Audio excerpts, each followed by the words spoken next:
Allie. My name's Lindsay. I always like to just introduce myself because I know we don't all watch the same videos or reply to the same ones every time we have a video discussion. So that way you kind of just have a face to the name. I was really impressed with your video. Like, you had so many facts, and I could tell that you did your research because I saw your references before I clicked on your video. And I just thought it was amazing how much information that you were able to put together in like 5.5 minutes.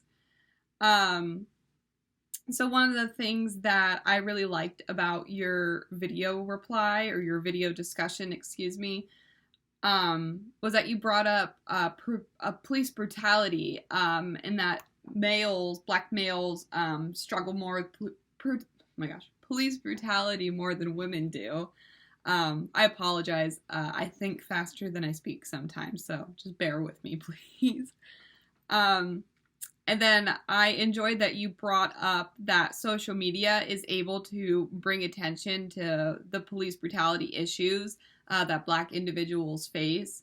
And then you brought up the George Floyd videos that were recorded and posted all over social media. I can still remember I was sitting at the counter in my kitchen and I watched that video. And my mom came home and I was just in total disbelief, and I immediately showed her, I was like, look at what is happening.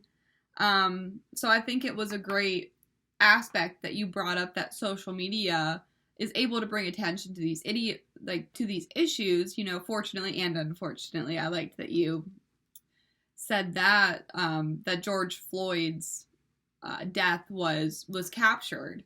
But, it did spark a really big movement for change. So it's one of those things where it's like I go back and forth on, like, is social media good or bad? And when it comes to police brutalities that Black communities are facing, I think it can be a positive if used appropriately. Another aspect of your video was that you're talking about that Black individuals are more likely to be misdiagnosed in counseling, and that they are more likely to stop attending counseling sessions before treatment is concluded. That was something I didn't know prior to watching your video this week. So I went back into our textbook and was reading more about like the Black communities. And I found this from the Hayes and Erford 2022 text.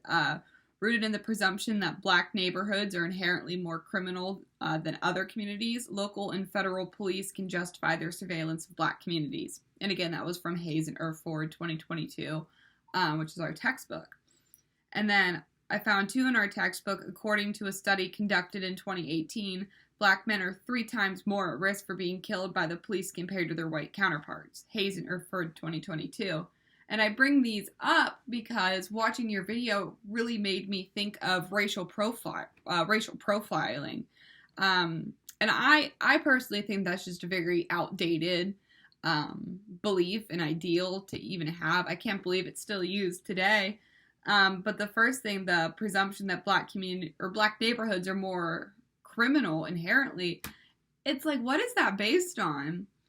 So I kind of just wanted to hear your thoughts, if you think racial profiling is useful or if it's outdated, because I believe that racial profiling, could almost be corresponded with some of the police violence that we're seeing against Black communities. But I really enjoyed your video, Allie, and I look forward to seeing what else you have to say throughout this class. Thank you so much.